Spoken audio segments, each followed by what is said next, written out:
एक बार मिल करके ओम का उच्चारण करें।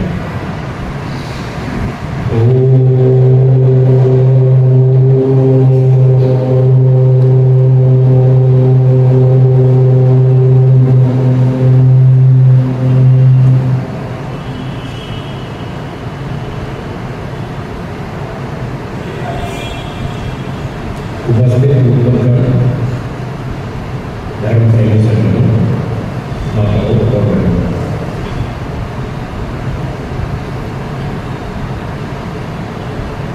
आज सुबह के सत्संग में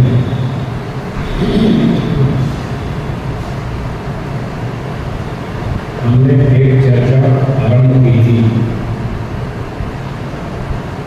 संसार में तीन पदार्थ आराधी हैं।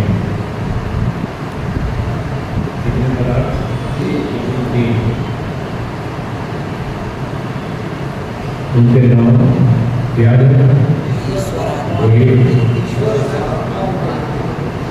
ईश्वर, आत्मा, प्रकृति, ये तीन पदार्थ। ये तीन पदार्थ अनादि मतलब जिनका आदि न हो।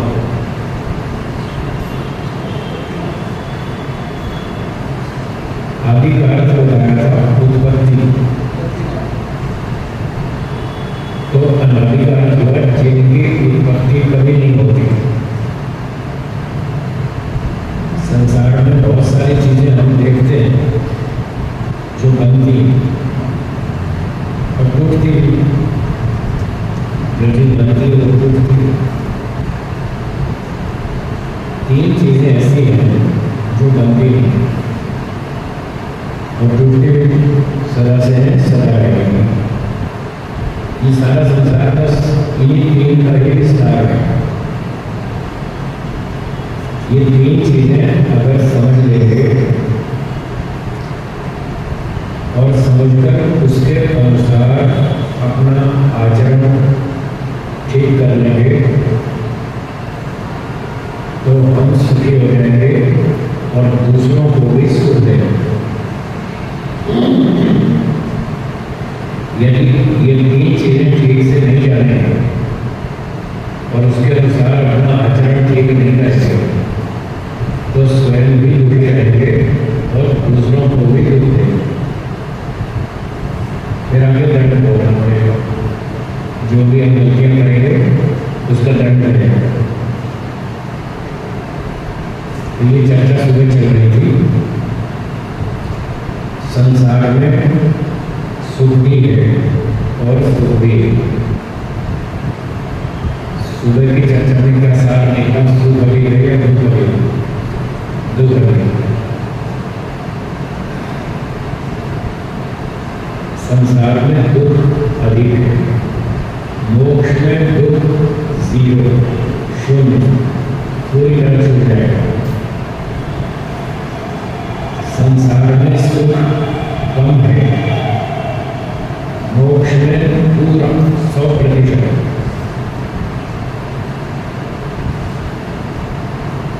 तो संसार में रहना ठीक है या मोक्ष में? मोक्ष में रहना ठीक। इसलिए मोक्ष के बारे में सोचना चाहिए,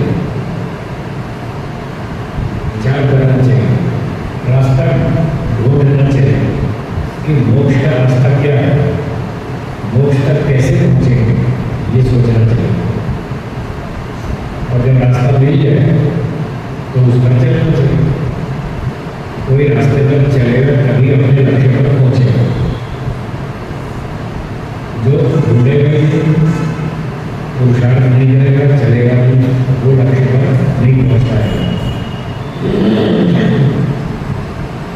तो यदि हमें लक्ष्य पर पहुंचना है, मोक्ष प्राप्त करना है, तो उसका रास्ता ढूंढना होगा। ईश्वर ने जब ये संसार बनाया करोड़ों साल पहले, ये संसार करोड़ों वर्ष पहले बना। पहली बार नहीं बनाया, पहले भी बहुत बार बनाया, इस बार भी बनाया। आगे भी बन जाएगा,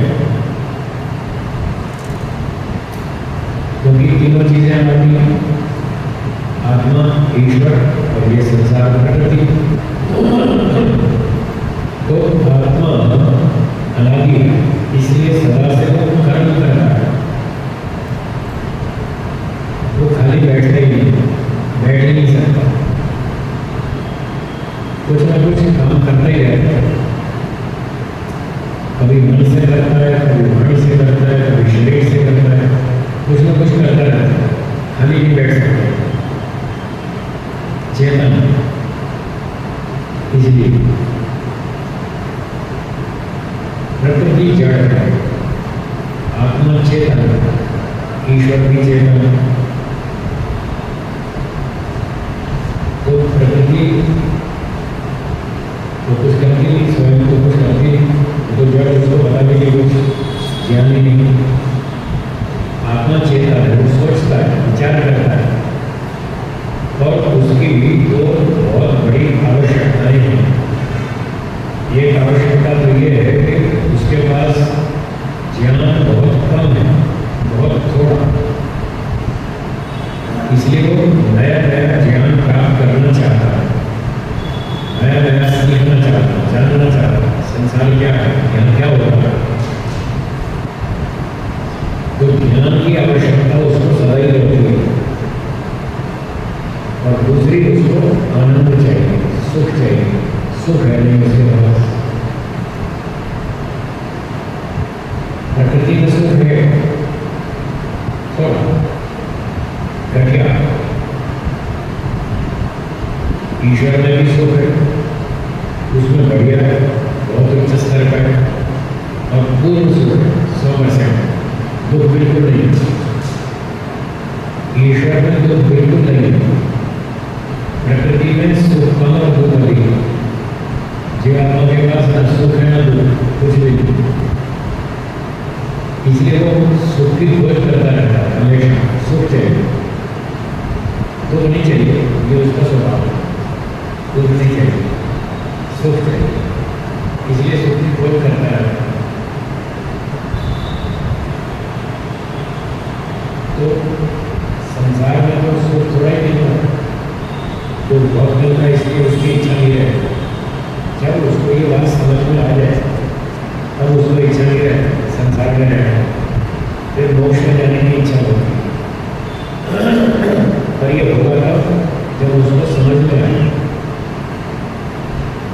लोगों को यही बात को समझ में नहीं आ रही कि संसार में दुख है, मोक्ष में ज्यादा सुख है, बढ़िया सुख है, ये बात समझ में नहीं आ रही।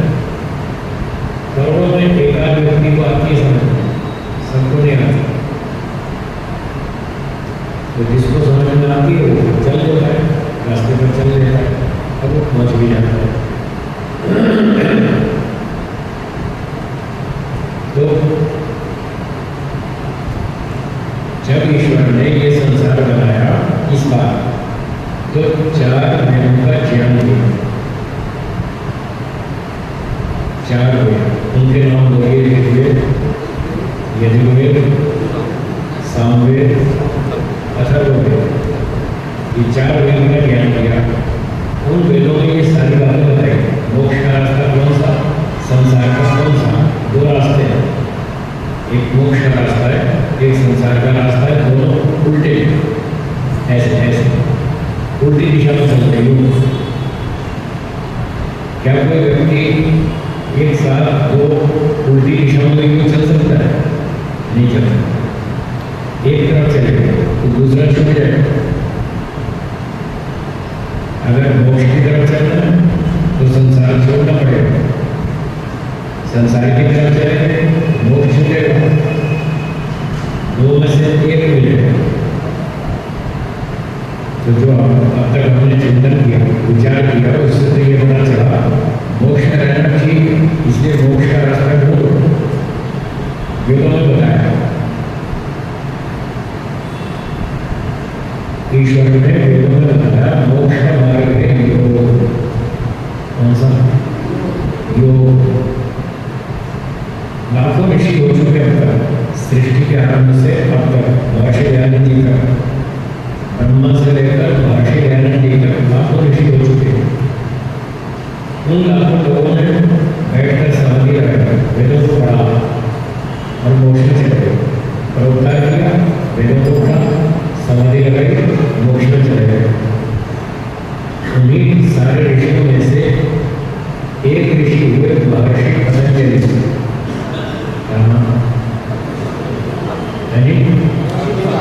महर्षि पतंजलि, थोड़ा थोड़ा बोलते हैं, काम को नहीं है, ध्यान से सुने। ठीक है, हाँ, क्या नाम बताया? हाँ, ऐसे ठीक। तो महर्षि पतंजलि जी ने उस योग विद्या को एक पुस्तक में सेट कर दिया। वेदों की विद्या गुरुजनों से सीखी और एक पुस्तक में सेट कर दी। पुस्तक का नाम योग दर्शन। क्या नाम? योग दर्शन। उस योग दर्शन पुस्तक में उन्होंने योग विद्या सारी बताई, शुरू से आखिर तक। व्यक्ति मोक्ष तक कैसे पहुंच सकता है, वो योग विद्या उसकी सहायता से पहुंच जाएगा। तो बहुत अच्छी पुस्तक है, बहुत बढ़िया पुस्तक है, उसको पढ़ना चाहिए। उस पुस्तक का कुछ भाग हम यहाँ पढ़ेंगे, 5-7 दिन में कुछ सूत्र पढ़ेंगे महर्षि पतंजलि जी के योग दर्शन में से। तो सबसे पहले उन्होंने परिभाषा बताई, योग किसे कहते हैं। आजकल योग के नाम पे बहुत प्रचार चल रहा है। भारत से अमेरिका तक पूरी दुनिया में योग के नाम पे बहुत प्रचार चल रहा है, और उसमें से अधिकांश गलत है। योग का नाम है, सिखाते कुछ और है, वो योग नहीं। योग क्या है? असली योग क्या है? महर्षि पतंजलि जी के शब्दों में छोटा सा सूत्र है, बोलिए। योगा चित्त वृत्ति निरोध। ये छोटा सा सूत्र है, 4 शब्द हैं। योग चित्त वृत्ति निरोध। इसमें योग की परिभाषा बताए महर्षि पतंजलि जी ने। अब मैं शब्दों को थोड़ा आगे पीछे करूँ। संस्कृत में तो छूट है, आगे लिखो पीछे लिखो छूट है। हिंदी में एक सेटअप होता है, जिस तरह से वाक्य बोला जाता है। अब ये तो संस्कृत का सूत्र है, इसमें शब्द आगे पीछे है। अब मैं हिंदी भाषा की तरह से इसको बोलता हूँ, अब मेरे मुझसे दोहराए। चित्त की वृत्तियों को रोक देना योग है। ये महर्षि पतंजलि जी ने बताया, चित्त की वृत्तियों को रोक देना योग है। ये ऐसा योग। चित्त कैसे? चित्त का अर्थ है मन। क्या है? मन। चित्त शब्द संस्कृत भाषा का है, हिंदी में भी चल रहा है, कम चल रहा है। मन शब्द हिंदी में प्रचलित है। मन शब्द का प्रयोग हम अधिक करते हैं। जो चित्त है उसी का नाम मन है। दोनों नाम एक ही वस्तु के।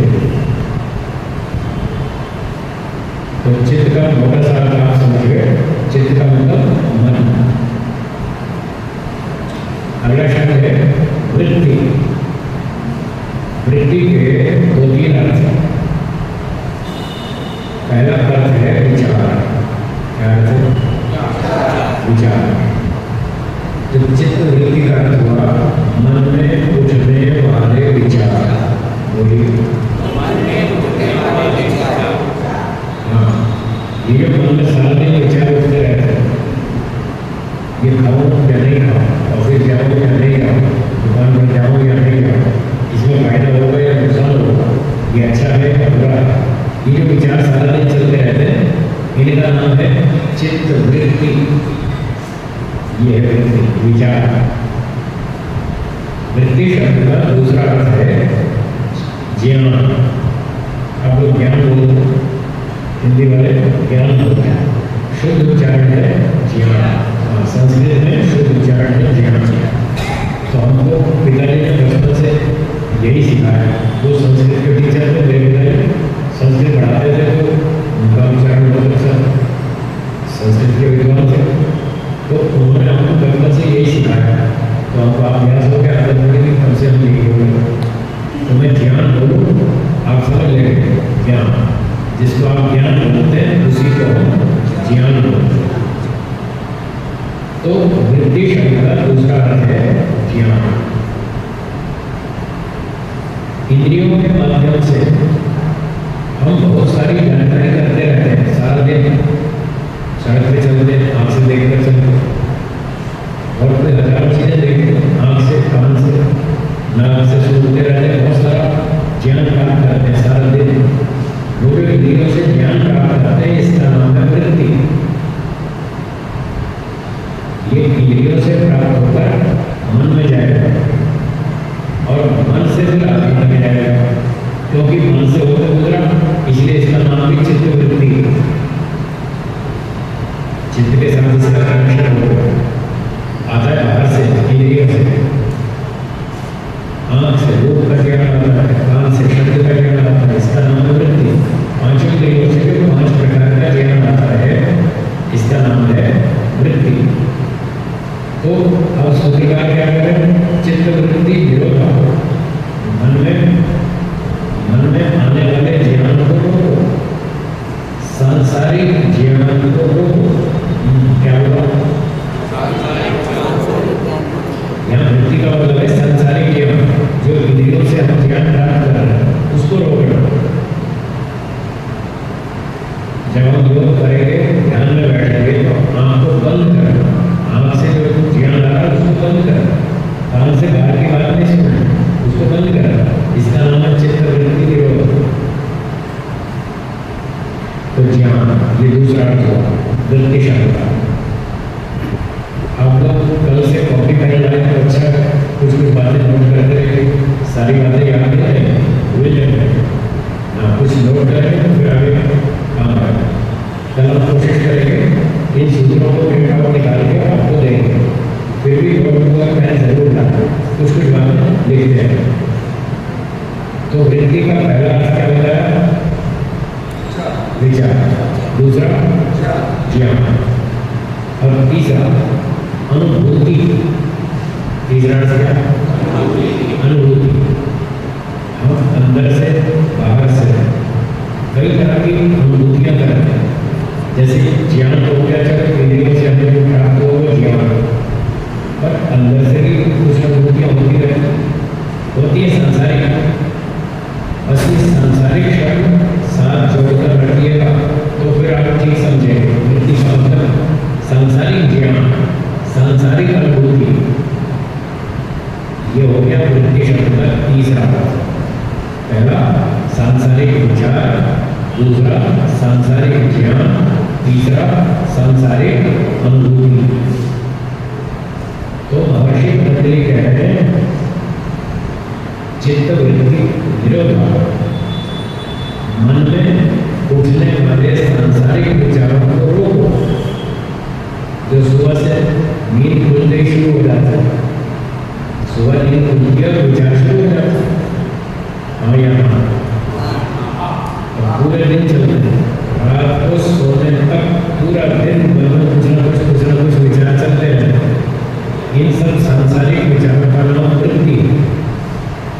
तो महर्षि पतंजलि जी कह रहे हैं थोड़ी देर बैठो, आँख बंद करो, कान बंद करो, दुनिया भर की बात बंद करो, कुछ देर, 15 मिनट, 20 मिनट, आधा घंटा, 1 घंटा, जितनी आपकी क्षमता हो, जितना सामर्थ्य हो, जितनी रुचि हो, कुछ देर तो बंद करो।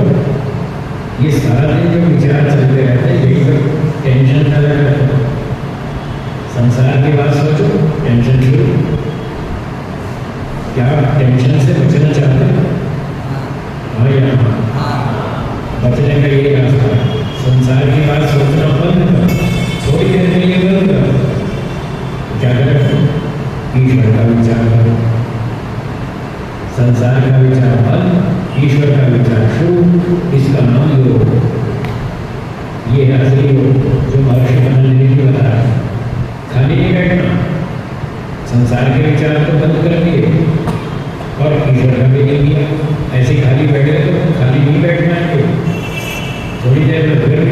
बोलेगा?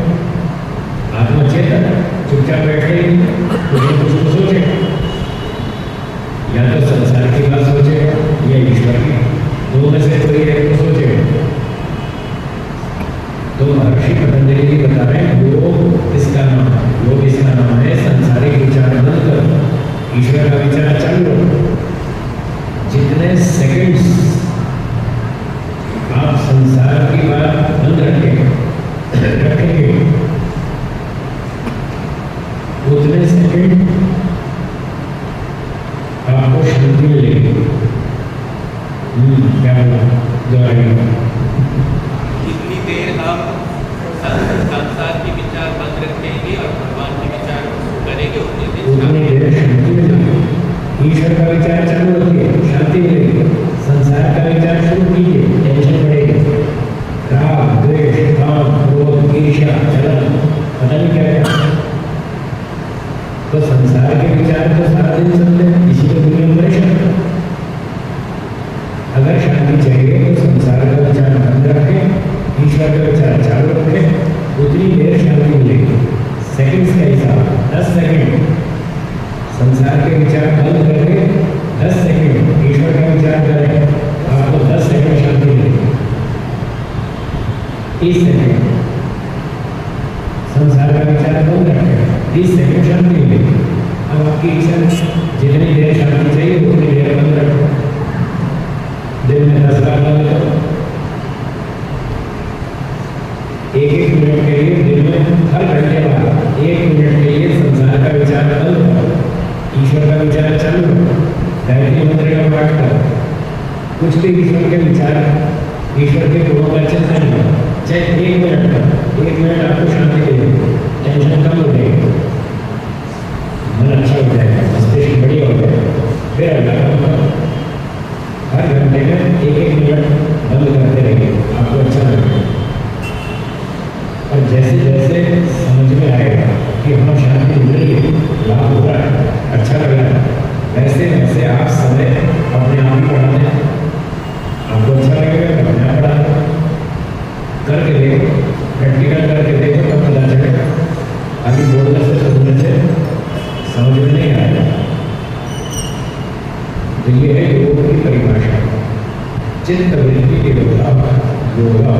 हाँ, फिर से बोलिए, मन में उठने वाले सांसारिक विचारों को रोक देना और ईश्वर का विचार करना योग है।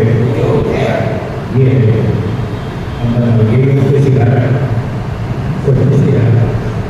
सब शीर्षासन, हलासन, सर्वांगासन, पश्चिमोत्तानासन, तो इसी को योग बता रहे हैं। ये योग नहीं, ध्यान रखिएगा। डुप्लीकेट माल, नकली माल से सावधान। ये नकली माल है, असली माल ये है महर्षि पतंजलि जी का। वो कह रहे मन के विचारों को रोको, इसका नाम योग है, इससे शांति मिलेगी। शीर्षासन, हलासन, सर्वांगासन से कोई शांति नहीं मिलती। शरीर का व्यायाम तो होता है, व्यायाम करना हो तो करो, व्यायाम करने का विरोधी नहीं हो, झूठ का विरोधी हो, झूठ मत करो। ये योग नहीं है, इसको योग के नाम पर मत सिखाओ। आप लोग कोई सिखाता हो तो कल से सावधान हो, सच करो। ये कहो कि मैं व्यायाम सिखा रहा हूँ, योग नहीं सिखा रहा। योग के नाम पर व्यायाम सिखाएंगे, दंड मिलेगा। नहीं तो ईश्वर देगा, मैं थोड़ा दूंगा दंड तो ईश्वर देगा।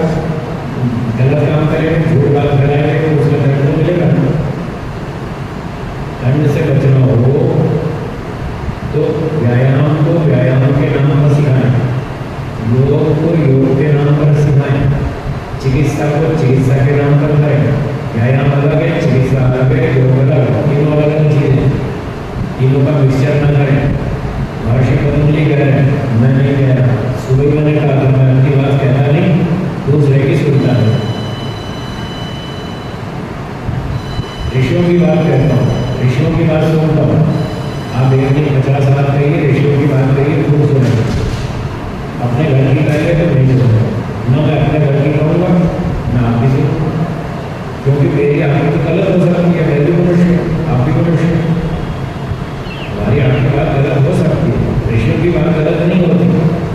ईश्वर की बात गलत नहीं होती, वो हमेशा सही होती है। क्यों सही होती है ये भी समझिए। क्यों हम इतना भरोसा करते हैं ईश्वर पर, ईश्वर पर क्यों भरोसा करते हैं? इसलिए करते हैं कि ईश्वर सर्वज्ञ है। क्या बोला? क्या सर्वज्ञ गलती कर सकता है? नहीं कर सकता। तो ईश्वर सर्वज्ञ है, चार वेद ईश्वर का वचन है, इसलिए वेद बिल्कुल ठीक है, उसमें कोई कमी नहीं, कोई गलती नहीं, कोई भ्रांति नहीं, कोई संशय नहीं, कोई गड़बड़ नहीं, कोई अधूरापन नहीं, कंप्लीट नॉलेज। चार वेद में ईश्वर का वचन होने से, सर्वज्ञ का वचन होने से कोई गलती नहीं है। और जो ऋषि लोग हैं वो वेदों की बात कहते हैं, अपनी वो भी नहीं कहते, इसलिए वो भी ईश्वर की बात कह रहे हैं तो वो भी ठीक कह रहे हैं। तो दो चीज प्रामाणिक होगी, एक ईश्वर का वचन वेद और एक ऋषियों के ग्रंथ वेद के आधार पर है। और मैं भी वही कहता हूँ, उन्हीं की बात कहता हूँ, अपनी कहता नहीं, इसलिए मेरी बात भी ठीक है, मेरी बात भी सही है, क्योंकि वो मेरी नहीं, वो ईश्वर की बात है, ईश्वर की बात है। आपको यहाँ उठाना हो तो स्वागत है, नहीं उठाना तो कोई बात नहीं, जबरदस्ती कुछ नहीं, झगड़ा कुछ नहीं। आपको समझ में आए तो बात कीजिए, नहीं आए तो कोई बात छोड़ दो, बस झगड़ा नहीं करना। शुरू से आगे तक मेरा आपसे एक ही निवेदन है, आपको मेरी बात अच्छी लगे तो लाभ ले लें, नहीं लगे तो छोड़ो, झगड़ा नहीं करना। समझ में नहीं आए तो शंका पूछ सकते, उसकी छूट है। सभ्यता से, नम्रता से, जिज्ञासा भाव से शंका पूछ सकते हैं। वैसे ही पूछेंगे जैसे आप तीसरी चौथी कक्षा में स्कूल में जाकर अपने टीचर से बात करते थे, अपने अध्यापक से जिस तरह से बात करते थे उस टोन में आप बात कीजिए, प्रश्न पूछिए, मैं उत्तर दूंगा। इस समय आप विद्यार्थी हैं और मैं अध्यापक हूँ, मैं अध्यापक वाला रोल करूँगा, आप विद्यार्थी वाला करूँगा। आप अपने घर में तो आपको सीए होगा, कोई एमटेक होगा, कोई बीए होगा, कोई बीए होगा, जो भी होगा वो आप अपने घर में। यहाँ तो आप विद्यार्थी हैं, यहाँ विद्यार्थी बनकर रहेंगे। हाँ जी, कोई घंटे दे रही कौन होगी? चलिए सबके लिए सूचना बढ़ा देता हूँ। जिनके पास यहाँ मोबाइल फोन है कृपया अपने फोन की घंटी बंद कर दें। सब लोगों से निवेदन है, जिनके पास यहाँ मोबाइल फोन है कृपया अपने फोन की घंटी बंद कर दें।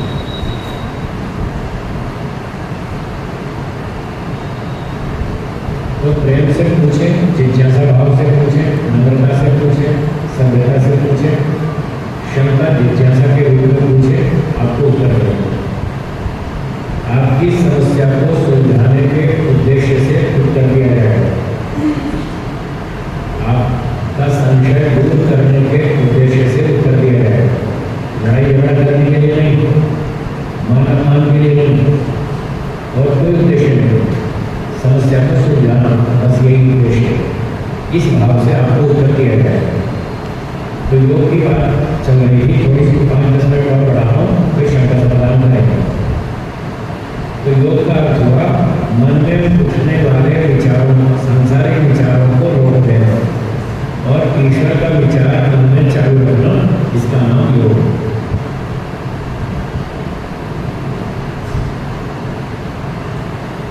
मन में उठने वाले विचार ये अपने आप उठने हैं या कौन उठा रहा है? कोई आप अपने आप जो ये मानते हैं मन में विचार अपने आप उठते हैं, वो हाथ ऊंचा करेंगे।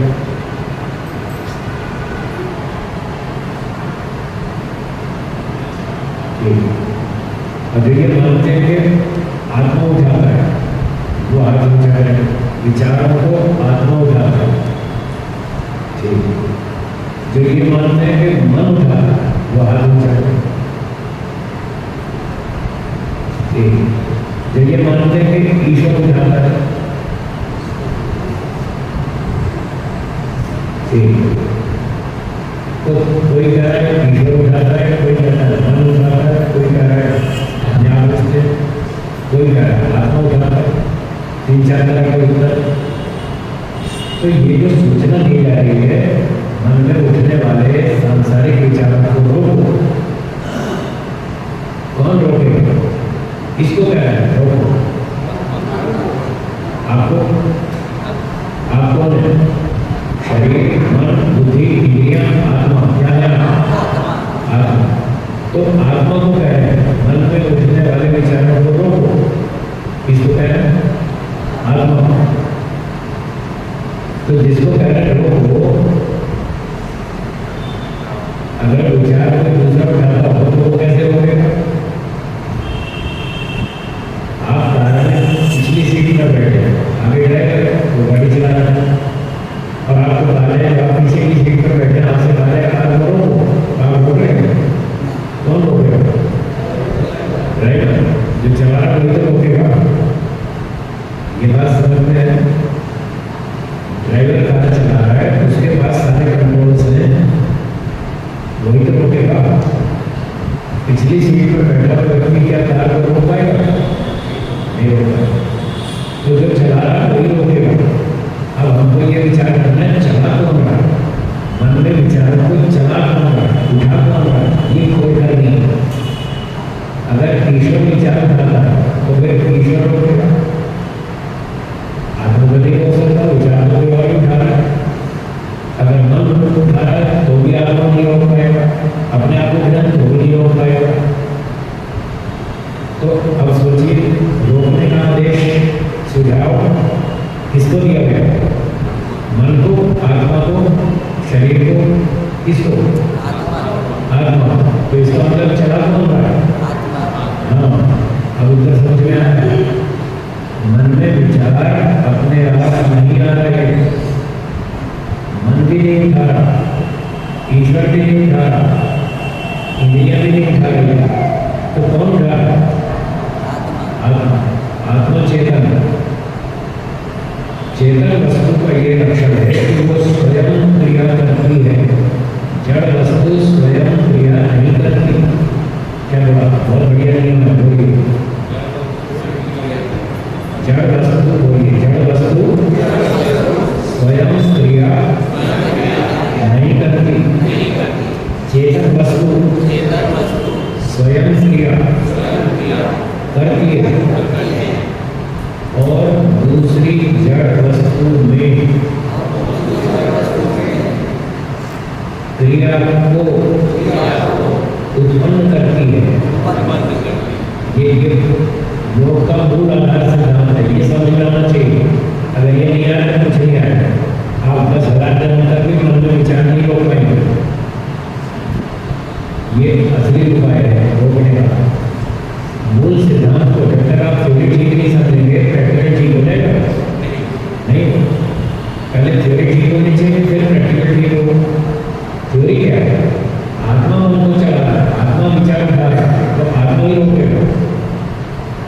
आत्मा जो उठा रहा है वो चेतन है, और चेतन वस्तु अब यहाँ नहीं लागू हो। चेतन वस्तु स्वयं क्रिया करती है और दूसरे जड़ पदार्थ में क्रिया को उत्पन्न करती है। जो कार चल रही है, कार जड़ है या चेतन? जड़। क्या कार स्वयं चल सकती है? ड्राइवर जड़ है या चेतन? तो ड्राइवर कार को चलाता है, ड्राइवर खुद को चलाता है और कार को भी चलाता है। तो चेतन वस्तु ड्राइवर, चेतन वस्तु स्वयं क्रिया करती है और दूसरे जड़ पदार्थ में क्रिया को उत्पन्न करती है। जड़ पदार्थ का चेतन ड्राइवर खुद भी चलता है, कार को भी चलाता है। ये उदाहरण। तो जैसे चेतन ड्राइवर स्वयं क्रिया करता है और कार को भी उत्पन्न करता है क्रिया को, तब कार चलती है। और वो ड्राइवर कार को रोक भी सकता है, क्योंकि वही चला रहा है, जो चला रहा है वो रोक सकता है। तो इस उदाहरण से क्या पता चला? जड़ कार स्वयं नहीं चल सकती। जड़ वस्तु वो स्वयं नहीं चल सकती। चेतन ड्राइवर वो चलता है और कार को चलाता है। अब बताइए, मन जड़ है या चेतन? जड़। तो वो स्वयं कैसे चलेगा? स्वयं कैसे विचार उठाएगा? जड़ वस्तु स्वयं विचार नहीं उठाती, कोई स्वयं बात आज के सत्संग में दिमाग में बिठा करके ध्यान करें। आज के सत्संग में ये बात दिमाग में बिठा के जाए, मन में विचार अपने आप नहीं आ रहे, न मन उठा रहा, न अपने आप आ रहा है, न इंद्रिय उठा रहे, न ईश्वर उठा रहा, इनमें से कोई भी नहीं उठा रहा, आत्मा उठा रहा, क्योंकि वो आत्मा को दिया गया मन। जैसे कार ड्राइवर के कंट्रोल में, तो मन आत्मा के कंट्रोल में, इसलिए आत्मा ही विचार उठाता है मन में। ये सिद्धांत आज यहाँ दिमाग को बिठा करके कर रहे हैं और रोज इसका प्रयोग करें। अगर आपको ये समझ में आ गया और थोड़ा अभ्यास कर रहे हैं तो आप जब चाहे विचार को रोक सकते हैं, जब चाहेंगे जिस विचार को चाहेंगे उसको रोक सकते हैं। यदि ये बात समझ में नहीं आई तो 10,000 जन्म तक भी विचारों को नहीं रोक पाएंगे। तो आत्मा विचार उठाता है, तो चेतन वो रोकता है। तो इसलिए आत्मा को महर्षि पतंजलि कह रहे हैं, मन में उठने वाले विचारों को रोको, ईश्वर का विचार चालू रखो। जैसे कार को दाएं मोड़ना ड्राइवर के अधिकार में, तो मन को आत्मा के अधिकार में, मन को संसार की ओर ले रहे हो या ईश्वर की ओर ले रहे हो, वो आत्मा के अधिकार में। आत्मा चला रहा है मन में विचार, इसलिए कह रहे हैं सांसारिक विचारों को और ईश्वर का विचार चालू रखो। आत्मा को कह रहे हैं आत्मा ये काम कर सकता है, यदि उसको ये सब जानकारी हो जाए तो वो कर सकता है। कार जड़ है या चेतन? मन जड़ है या चेतन? अगर कार आपके कंट्रोल में आ सकती है तो भी वो जड़ है, तो मन भी जड़ है। क्या वो आपके कंट्रोल में नहीं आ सकता? आ सकता। फिर क्यों नहीं आ रहा? मन का नियंत्रण क्यों नहीं हो पा रहा? इसलिए नहीं हो पा रहा, कार को आपने जड़ समझ लिया। मन को जड़ अभी समझा नहीं है, शब्दों से भले ही आप बोल रहे हैं हाँ मन जड़ है, शब्दों से बोल रहे हैं, अभी अंदर उतरा नहीं कि मन जड़ है, कार जड़ है, ये बात दिमाग में उतर गई। फिर कार को आपने चलाना सीख लिया, मोड़ना भी सीख लिया और स्पीड बढ़ाना भी सीख लिया, ब्रेक लगाना भी सीख लिया, उसका अभ्यास भी कर लिया। कार के संबंध में आपने इतने काम कर लिए, चलाना सीखा, मोड़ना सीखा, स्पीड बढ़ाना सीखा, रोकना सीखा, उसका अभ्यास किया, इसलिए कार आपके कंट्रोल में रहती है। क्या मन को चलाना सीखा? नहीं सीखा। मन को मोड़ना सीखा? नहीं सीखा। मन की स्पीड बढ़ाना सीखा? नहीं सीखा। मन को ब्रेक लगाना सीखा? नहीं सीखा। मन को रोकने का अभ्यास किया? नहीं किया। इसलिए मन आपके कंट्रोल में नहीं रहता। अगर ये सारे काम मन के साथ भी करें, वो भी वैसे ही आपके कंट्रोल में रहेगा। जैसे कार 100% आपके कंट्रोल में रहती है, कार 100% आपके कंट्रोल में रहती है, हाँ या ना? तो मन भी तो जड़ है, कार भी जड़ है, मन भी जड़ है, मन भी रहेगा कंट्रोल में। ये काम करना पड़ेगा।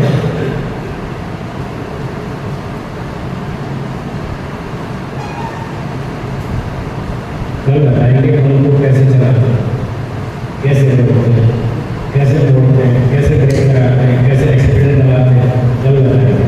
15 मिनट बचे शंका समाधान के लिए। अब जिसको पूछना हो पूछिए, जो शंका हो पूछिए, कागज पर लिख लीजिए, माइक पर आगे बोलिए, जो शंका पूछनी हो पूछिए।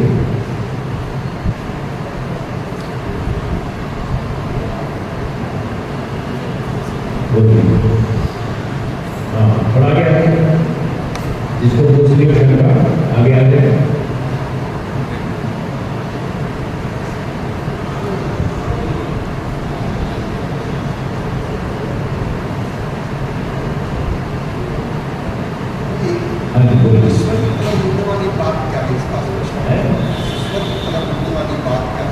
ईश्वर की तरफ बोलने वाली बात क्या है? मतलब ईश्वर की ओर मन को कैसे जोड़े,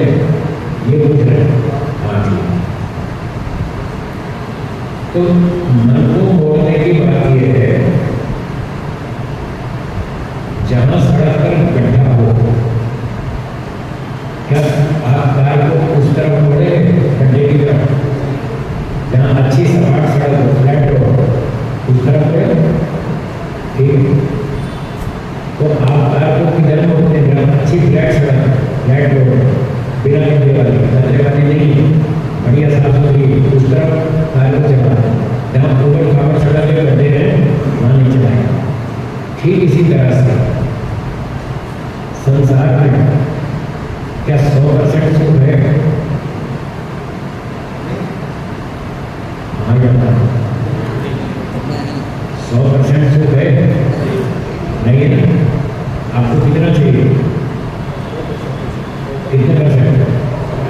संसार में तो है, तो यहाँ गड्ढे हैं, गड्ढे। जब पता चलेगा यहाँ बहुत सारे गड्ढे हैं तो आप ब्रेक लगा लेंगे, नहीं इधर नहीं जाना, न तो ऊपर खावर सड़क है, यहाँ नहीं जाना। अर्थात जब आपको संसार में दुख दिखाई देगा, क्या दिखेगा? क्या आप दुख भोगना चाहते हैं? नहीं, अपना पर हो गया। जैसे आगे बता दिखता है तो आप ब्रेक लगाते हैं सारा को, तो जब यहाँ दुख दिखेगा तो विचार को ब्रेक लगा लो, रुक जाएगा विचार। यहाँ दुख दिखना चाहिए, मन को कहाँ चलाते हैं? जहाँ सुख दिखता है मन को उधर चलाते हैं। हाँ यहाँ तो संसार में सुख दिख रहा है, इसलिए मन को उधर चला रहे हैं। जब ईश्वर में सुख दिखेगा तो मन इधर चलेगा। ईश्वर की ओर मन को कैसे मोड़े? ईश्वर में सुख देखना शुरू करें। क्या बोला दोहराइए?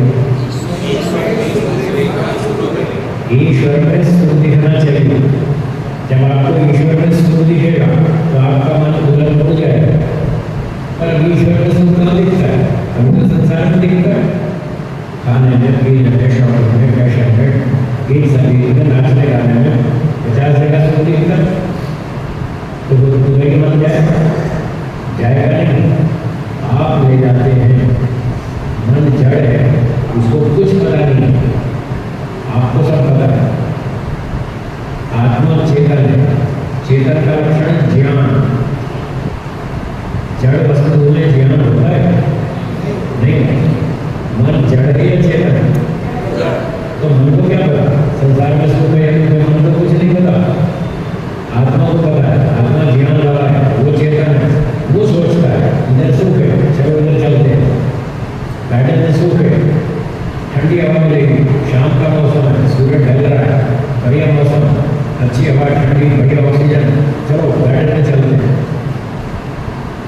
और बाजार में पॉल्यूशन, सफोकेशन है, घुटन है, गर्मी है, गंदगी है, आप बाजार में जाना पसंद नहीं करेंगे। वहाँ आपको दूध दिख रहा है, वहाँ से मन को रोक लेंगे। गार्डन में सुख दिख रहा है तो गार्डन की तरफ चलेंगे। हाँ या ना? बस तो यही सिद्धांत है। आपको संसार में सुख दिखता है, इसलिए जिस चीज में सुख दिखता है आप वही विचार उठाएंगे। ईश्वर में सुख देखना आरंभ करें, अभ्यास करें, रोज अभ्यास करें। ईश्वर सबसे बढ़िया है, सबसे अधिक सुखदायक है, 100% सुख देता है, हाई क्वालिटी का सुख देता है। संसार का सुख बहुत घटिया है, लोअर क्लास। संसार का सुख भोगने से तृप्ति नहीं होती है, आदमी थोड़ी देर में बोर हो जाता है। आप हलवा खाइए, कितनी देर खाएंगे? 5 मिनट, 10 मिनट, बस।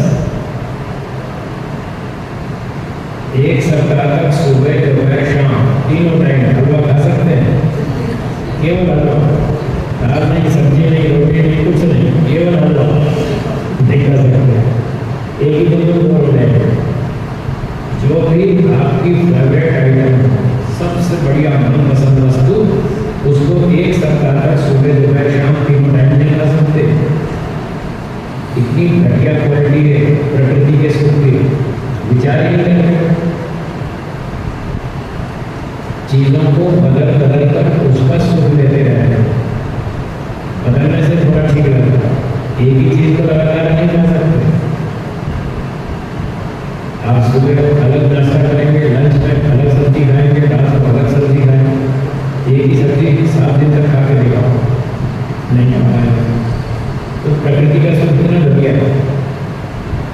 ईश्वर का सुख बहुत हाई क्वालिटी का, प्रकृति के सुख से थोड़ी देर में ऊब जाते हैं, ईश्वर के सुख से ऊबते नहीं, बोर नहीं होते, अरबों खरबों वर्षों तक बोर नहीं होते, मुक्ति काल में पूरा लगातार ईश्वर का आनंद भोगते हैं।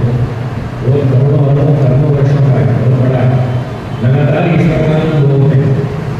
और यहाँ 1 घंटे में बोर हो जाता है, आधे घंटे में बोर हो जाता है, 10 मिनट में बोर हो जाता है, प्रकृति का सुख बढ़िया है। तो ऐसे सोचे, मोक्ष में बढ़िया सुख मिलेगा, आत्मा ईश्वर का, आत्मा की पूरी इच्छाएं शांत हो जाएगी, पूरी तृप्ति हो जाएगी। इस भौतिक सुख से तृप्ति नहीं होती, थोड़ी देर में अच्छा लगता है, फिर बोर जाते हैं, थक जाते हैं, छोड़ देते हैं, फिर 4 दिन बाद खाएंगे, फिर अच्छा लगेगा, पर लगातार नहीं खा सकते, लगातार कोई भी सुख नहीं भोग सकते, बोर हो जाता है। ईश्वर के सुख से बोर नहीं होते, बड़ी अच्छी स्वर्ग क्वालिटी है। ऐसे दोनों का अंतर विचार करें तो धीरे धीरे ईश्वर का सुख बढ़िया है, ये बात धीरे धीरे समझ में आएगी। लंबे समय तक अभ्यास करना पड़ेगा, तो धीरे धीरे समझ में आएगी, तब फिर ईश्वर की ओर मन बोलने लगेगा, कम हो गया, ऐसे हो गया।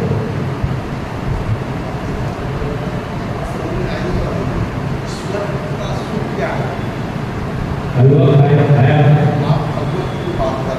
हलवा हो गया। हाँ, ईश्वर का सुख क्या जो मेरा वो ही समझा रहा, हलवा ईश्वर का सुख क्या है वो बता रहा। हलवे का सुख खाया, हलवा खाया, उसका सुख महसूस किया, आप उसका सुख मुझे समझा सकते हैं? हलवे का सुख कैसा होता है? नहीं, यही पूछ रहा, मुझे समझाइए, हलवे का सुख मुझे समझाइए कैसा होता है? समझा सकते? आप एक हलवे का सुख नहीं समझा सकते, आप गुड़ का सुख समझा लो, गुड़ का सुख कैसा होता है? आप गुड़ का सुख नहीं समझा सकते, मैं आपको ईश्वर का सुख कैसे समझाऊं? ये शब्दों से बताने की चीज नहीं है, ये अनुभव की चीज है, महसूस करने की चीज है। आपने हलवा खाया, अच्छा लगा, किसी ने पूछा कैसा लगा, मजा आया, बहुत बढ़िया लगा, इससे ज़्यादा आप क्या बोल रहे हो? यही तो बोल रहे हैं, एक मिनट, इससे ज़्यादा आप क्या बोल रहे हो? बहुत अच्छा, वाह, मजा, बस। अब आप पूछ रहे हैं ईश्वर का आनंद कैसा होता है? सुनिए, मैं बता रहा हूँ, ईश्वर का आनंद बहुत अच्छा होता है, बहुत अच्छा होता है, ये होता है। अब आप समझ लो, शब्दों से इतना ही बताया जा सकता है, इससे अधिक नहीं। बाकी तो खाने की और अनुभव करने की बात है, अनुभव खाने से पता चलेगा क्या टेस्ट है, शब्दों से आप हलवे का स्वाद नहीं बता सकते, गुड़ का स्वाद नहीं बता सकते, मिर्ची का स्वाद शब्दों से नहीं बता सकते। ये सारी चीज़ें अनुभव करने की, महसूस करने की, तो अभ्यास करेंगे धीरे धीरे, जब वो स्तर आएगा तब अनुभव होगा, और तब क्या अनुभव होगा? बहुत अच्छा लगा। आप कहेंगे बस अब कुछ नहीं चाहिए, मुझे कोई संसार का सुख नहीं चाहिए, सबसे टॉप क्वालिटी का सुख मिल गया, बस अब कोई इच्छा बाकी नहीं है, ले जाओ, पैसा ले जाओ, बंगला ले जाओ, गाड़ी ले जाओ, कुछ नहीं चाहिए, जो इसका बढ़िया ईश्वर का आनंद मिला, बस यही सबसे बढ़िया है, और कुछ नहीं चाहिए, ये फीलिंग होगी।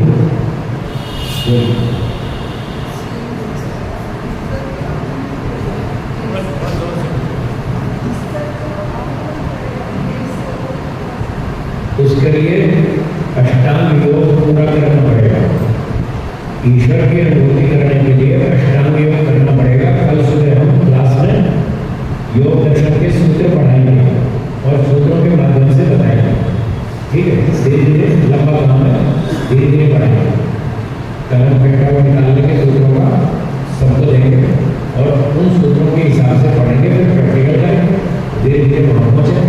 लंबा आप मुझे सीए की डिग्री कितने दिन में दिला देंगे?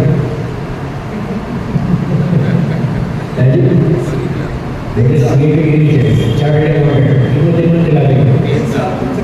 3 साल। असली है नकली? अगर मालूम है में कॉमर्स नहीं पढ़ी है तो 3 साल में नहीं मिलेगी, तो उसको पहली क्लास से पढ़ना पड़ेगा। 20 साल लगेंगे, 25 साल लगेंगे, तब जाकर सीए की डिग्री मिलेगी। एक सीए की छोटी सी डिग्री है, उसको प्राप्त करने के लिए 25 साल लगते हैं। तो आप भगवान का नाम 25 मिनट में ले लेंगे, ये उससे ज़्यादा कठिन है। सीए की डिग्री प्राप्त करना सरल है, ईश्वर का आनंद प्राप्त करना इससे बहुत कठिन है। कई जन्मों से तो मैं लगाऊंगा, हाँ आपको भी कई जन्म लगेगा। घबराना नहीं कि बहुत लंबा काम है, हमको बस का नहीं, करना तो पड़ेगा। तो सच है तो सच है, मैं सच बोलता हूँ, झूठ नहीं बोलता, किसी को धोखा नहीं देता, किसी को भ्रांति नहीं रखता, जैसी बात है वैसी बताता। कोई समझे ना समझे वो उसकी जिम्मेदारी है। सही बताना मेरी ड्यूटी, मैं बताऊँ। आगे करना ना करना, कितना करना वो आपकी जिम्मेदारी, आप करो। जो काम मेरे लिए, आपके लिए, सबके लिए करो। पीछे आत्मा हो, ऋषि हो, मोक्ष में चले गए, उनके लिए भी यही नियम था, हमारे लिए भी वही है, आपके लिए भी। तो मैं किसी को धोखे में नहीं रखता, जो बात जैसी है वैसी बता, फिर जिसकी इच्छा हो आगे। कोई प्रश्न है? हाँ बोलिए।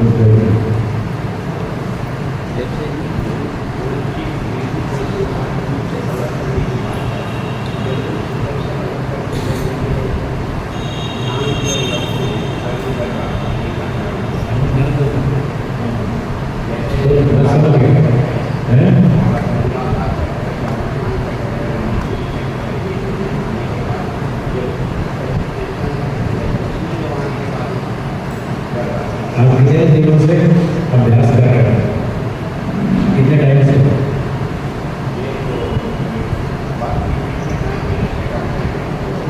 शुरू कब किया? 20 साल हो गए? 15? कितने साल हो गए? कोई गुरु भी है, गुरु जी से करते हैं या खुद ही करते हैं? ये अपने नहीं करते, अपने आप डॉक्टर बन जाएंगे आप, बिना टीचर के कोई डॉक्टर बन जाएगा, बिना टीचर के कोई इंजीनियर बन जाएगा। तो योग अपने आप क्यों कर रहा है? वही तो गलती हो, अपने आप नहीं कर रहा। किसी योग विद्वान से योग दर्शन पढ़े, जो महर्षि पतंजलि जी ने योग बताया वो करें। ये चक्र पकड़े ये सब गलत है, ये योग नहीं है, इसको छोड़ दीजिए। कल हम बताएंगे, कल आइए सुबह कक्षा में महर्षि पतंजलि के सूत्र देंगे, आपको सूत्र आगे हाथ में होगा, उस सूत्र को पढ़िए, समझिए और फिर वैसा प्रैक्टिकल करें तो लागू। ये फालतू का काम मत कीजिए, बंद करें, ठीक है? हाँ, तो समय को ध्यान में रखते हुए आज की कक्षा को विराम देते हैं। अगली सूचना सुने। धन्यवाद। उपस्थित हम लोग स्वामी से दिन चर्चाओं को सुन रहे थे। तो चर्चाएँ एक नई विज्ञापन पैदा करती नहीं, आप विज्ञापनों को लेके आए, स्वामी उसका समाधान करेंगे और उसकी चर्चा आप लोग में करते रहें। ऐसी चर्चा संभवतः आपको नहीं मिलेगी। ये स्वामी का बहुत बहुत धन्यवाद है।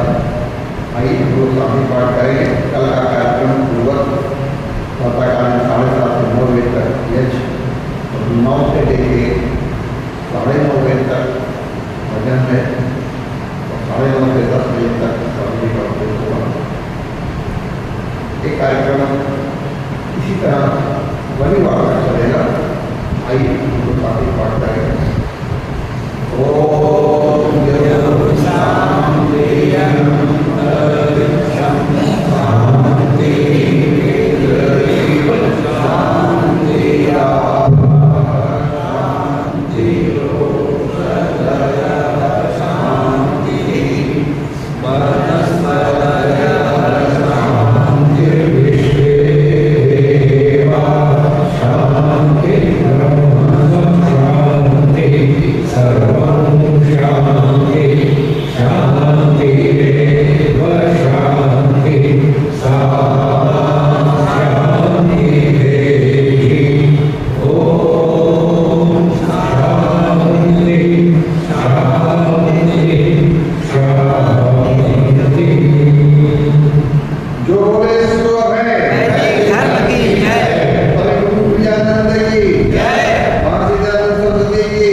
आपस में भी नमस्ते कर रहे हैं एक दूसरे को। धन्यवाद।